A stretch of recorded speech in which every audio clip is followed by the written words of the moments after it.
Paz do Senhor, Deus abençoe cada um de nós, amada igreja, todos os irmãos e irmãs aí que estão nesse momento em oração. Creio nisso, no poder da intercessão, no poder da oração.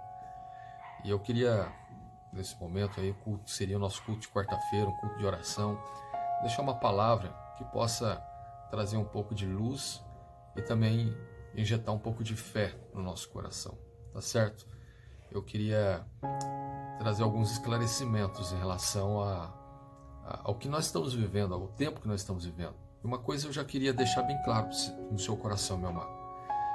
Não perca a fé, não perca a esperança, não desanime, creia em Deus, confie no Senhor. Os discípulos perguntaram para Jesus lá no Mateus capítulo 24, Jesus falou assim que seria necessário o Filho do Homem ser entregue e tal, e aí os discípulos chegam nele e falam: Senhor, quando que estas coisas vão acontecer? Aí Jesus ele começa a dar a explicação de quando que as coisas estariam acontecendo, e ele fala assim, sinais que vão anteceder a minha volta. E ele fala de guerra, de fome, de peste, e todas essas coisas que a gente já sabe, que a gente já ouviu muito. Mas uma coisa que é muito interessante você guardar no seu coração é que não é o final de tudo. O final de tudo vai acontecer quando a igreja for arrebatada, quando a igreja for tirada da terra. A Bíblia fala isso. Haverá dois no campo, um vai ser tirado, um vai ser tomado, o outro vai ficar. Haverão dois dentro de uma casa, um vai ser tirado, o outro vai ficar. Então, nesse momento do arrebatamento, aí sim vai começar o julgamento final e tudo mais, o tempo de tribulação, de grande tribulação. Mas enquanto eu e você estivermos aqui, há esperança para esse mundo. A mensagem que Deus nos deixa, querido, é que enquanto a igreja estiver na terra, a igreja ela tem que cumprir o seu papel. E o nosso papel é ser sal, o nosso papel é ser luz, é manifestar uma palavra de fé, de esperança. Está todo mundo entrando em pânico, está todo mundo com medo. Eu tenho visto aí pessoas que nem falavam em Deus e pedindo pelo amor de Deus. Então, é um momento em que Deus quer que a terra, que a humanidade, pare para pensar um pouquinho. O que é a vida? O que é o ser humano? As nações mais poderosas do mundo, com maior riqueza do mundo, não pode combater, não pode resolver um problema que é invisível. Mas Deus pode.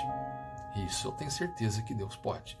Deus pode e ainda não aconteceu, porque Deus tem todas as coisas no controle de suas mãos. É difícil de entender muitas vezes, nossa, mas por que Deus não está fazendo isso? Deus permitiu. São sinais, querido. O que é um sinal? Um sinal é para você ficar em alerta. Se você está com saúde e de repente aparece uma febre no seu corpo, a febre não é a doença. A febre é um sinal de que o seu corpo tem alguma coisa errada nele. Então, o que é um sinal que Jesus está falando? O sinal é para mostrar para a terra, para a humanidade, que as coisas estão erradas. Eles precisam se arrepender dos seus pecados, precisam voltar-se para Deus, precisa colocar a sua vida no altar do Senhor. Lá no Antigo Testamento aconteceu algumas coisas lá, e eu queria só dar um exemplo. Por exemplo, lá em 2 Samuel capítulo 21, fala que houve 3 anos de fome na terra. E Davi perguntou para o Senhor por que estava havendo fome na terra. Davi era o rei, um homem segundo o coração de Deus, e estava vivendo esse momento de grande fome na terra, de grande dificuldade. As pessoas estavam morrendo de fome. E aí Deus falou assim, é por causa de Saul, que não cumpriu uma aliança com os gibeonitas. E aí Davi busca de Deus lá uma solução, e Deus fala qual é a solução. Os gibeonitas apresentam o que eles precisavam e resolveu o problema. Logo depois, na frente, Deus fala que não era para fazer um recenseamento, e Davi vai e faz um recenseamento. Conta a população da sua terra, do seu reino. Quando ele terminou de fazer isso, ele bateu arrependimento e falou: errei, pequei contra o Senhor. E o Senhor fala para ele escolher 3 consequências. Ele fala assim, 3 anos de fome, 3 meses dos inimigos te perseguindo, ou 3 dias de praga. E aí Davi pensa, melhor cair na mão do Senhor do que cair na mão dos homens, porque ele é grande a sua misericórdia. E aí passou por 3 dias de praga, certo? O que eu quero dizer para você? Tudo que acontece na terra é por consequência do pecado. Tudo que acontece na terra é consequência do pecado, irmãos. E a igreja, ela é a chave para levar as pessoas ao entendimento disso. Então nós temos um papel muito importante. Orar, sim, mas também nas pequenas oportunidades que eu e você tivermos, injetar uma palavra que traga fé, mas que também traga entendimento, para que as pessoas não apenas clamem a Deus nesse momento e quando tudo passar, volte a viver como Jesus disse. Como era assim nos dias de Noé, também será nos dias que antecederão a minha volta. As pessoas viviam a sua vida do jeito que elas queriam, casavam, davam-se em casamento, não se importavam com Deus, até o dia que Noé entrou na arca. Quando Noé entrou na arca, aí eles começaram a ficar doidos, porque a chuva começou a vir, e aí acredito eu que eles devem ter clamado, gritado, chamado Noé para o lado de fora, mas acabou, meu irmão. Passou a oportunidade. E esse tempo, a igreja é a arca de Deus na terra. A igreja representa essa arca hoje. Nós temos que levar essa palavra de esperança. Não estou dizendo que vai acabar. Estou dizendo isso. Estou dizendo que é um sinal. É o momento que Deus está falando. Igreja, acorda. Desperta. Porque também no meio da arca, Jesus fala lá em Mateus 25, vai ter uma seleção. Não é todos, queridos. Porque nem todos que me dizem Senhor, Senhor entrarão no meu reino. Jesus fala isso. Não é todos que estão na igreja que são realmente cristãos transformados que vivem a palavra do Senhor. Então nós temos que acordar para isso, tá? A nossa igreja, ela tem esse papel. A nossa igreja desempenha esse papel de uma certa forma muito intensa. Por isso nós pagamos um grande preço de crítica e de calúnia e de todo tipo de coisas que a gente já presenciou e já viveu. Amém? Temos que orar pelo nosso pastor, orar por cada um de nós, orar uns pelos outros, como diz a palavra do Senhor. Eu quero deixar alguns versículos para vocês, para injetar fé no teu coração, para você estar orando. O primeiro está em Deuteronômio, capítulo 31, no versículo 6, diz assim, ó: sejam fortes e sejam corajosos, uma palavra que o pastor mandou hoje de manhã.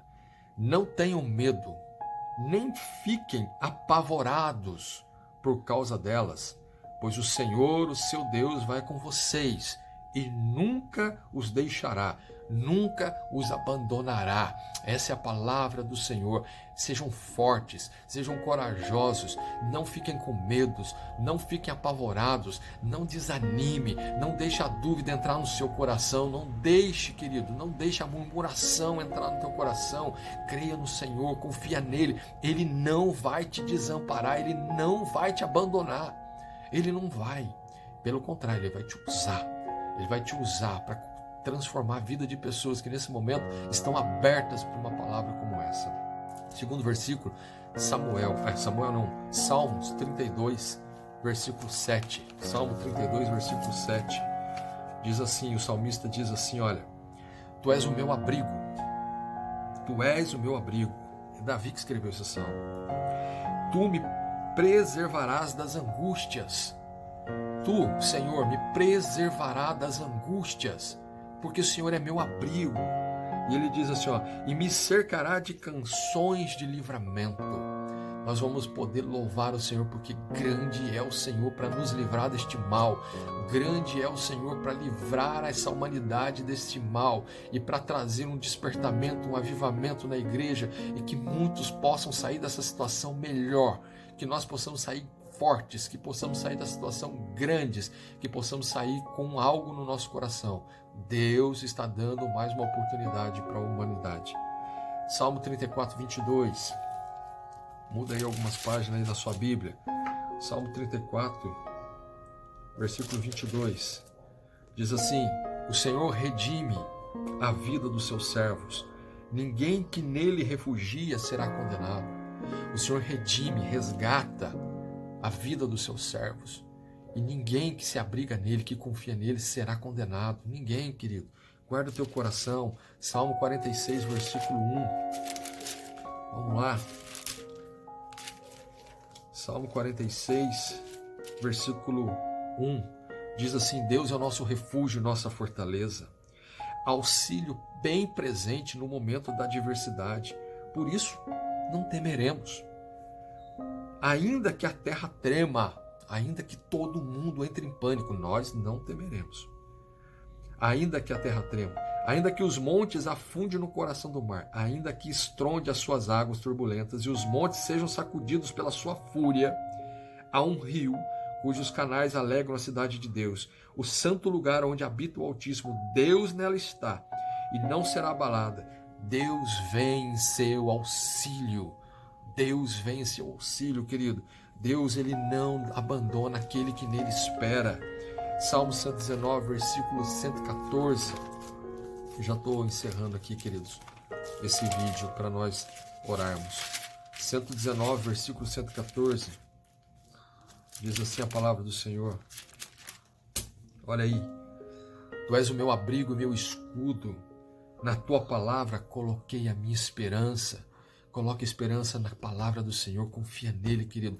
Confia no Senhor. Ele não é homem para mentir. Ele não é filho de homem para se arrepender. Deus é fiel para cumprir a sua palavra. Amém. Isaías 41:10 diz assim, eu vou encerrar. Isaías 41:10. Por isso, não tema, porque Deus é esse Deus que eu te falei. Por isso, não tema, pois estou com você, diz o Senhor. Não tenha medo, eu vou fortalecer, eu te ajudarei e te segurarei com a destra da minha justiça. Deus, ele vem ao nosso socorro, Deus vem ao nosso suporte, Deus é a nossa segurança, Deus é o nosso estandarte, querido. Deus é o nosso estandarte. E lá em Filipenses 4:13 diz assim, Filipenses 4:13, acho que é isso mesmo, diz assim, nisso, no Senhor, eu posso todas as coisas.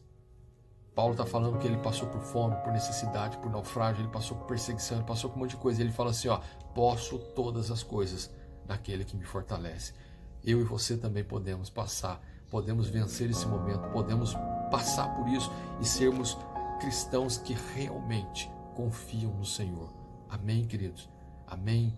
Glória a Deus. Vamos orar em nome de Jesus. Amado Deus, eu quero orar, Senhor, neste momento, juntamente com os meus irmãos, a Igreja Cristã da Família de Aparecida, ou melhor, em Aparecida. A Igreja Cristã, Senhor, que vive, meu Pai, uma missão. A nossa missão, Senhor, é viver a Tua palavra, é viver a Tua verdade, é cumprir, Senhor, o propósito que o Senhor tem nas nossas vidas, é ser verdadeiramente, ó Deus, os atalaias nessa terra, sermos, ó Deus, aqueles que anunciam, meu Pai, que o Senhor é um Deus presente, é um Deus vivo, é um Deus real, é um Deus poderoso, é um Deus glorioso, é um Deus misericordioso, é um Deus de graça, é um Deus de poder, é um Deus que nos reveste, é um Deus que nos cura, é um Deus que nos salva, é um Deus que nos liberta. Tu és um Deus que faz além daquilo que nós pensamos, além daquilo que nós pedimos, e nesse momento, Senhor, eu uno a minha fé com a fé do Teu povo, e te peço agora, Senhor Jesus, intercedemos por este mundo, intercedemos por essa humanidade, intercedemos pelas nossas famílias, por todo aquele que ainda não te conhece, por todo aquele que ainda não tem uma vida, meu Deus, nos teus caminhos. Nós intercedemos por cada uma destas vidas, ó Pai, aqueles que estão trabalhando, aqueles que estão nos hospitais, daqueles que estão, meu Deus, servindo ao próximo, Senhor, em nome de Jesus. Livra, Senhor, a terra desta praga, Senhor. Ameniza, Senhor, este mal. Em nome do Senhor Jesus. Neutraliza o poder de destruição deste vírus agora, Senhor. Em nome de Jesus, a Tua palavra diz o que a igreja pedir, Senhor. O que a igreja concordar em oração. Senhor, o que dois ou mais ligar na terra, assim também será ligado no céu. Então nós queremos agora ligar, proibir, anular o poder, Senhor, de destruição, o poder de mortandade deste vírus, ó Deus. Senhor, levanta, meu Pai, no meio desta terra, levanta, Senhor, pessoas com sabedoria, com discernimento, com entendimento, meu Deus, científico, para criar uma vacina ou um remédio, algo que possa amenizar a dor, algo que possa, Senhor, neutralizar, Senhor, a disseminação desse vírus, em nome de Jesus. E tudo isso, Senhor, traz aí paz no coração da Tua igreja, paz no coração dessa irmã e desse irmão que me ouve agora, paz em nossas vidas. Somos a Tua igreja, somos a Tua noiva, somos o Teu corpo nessa terra, e nós profetizamos livramento, bênção do Senhor sobre cada um, Senhor, sobre as nossas vidas e sobre a vida de todo aquele que aqui conosco está, em nome de Jesus. Deus abençoe a tua vida, Deus abençoe a tua casa, Deus nos abençoe em nome de Jesus. Fica na paz do Senhor, amada igreja. Amém e amém.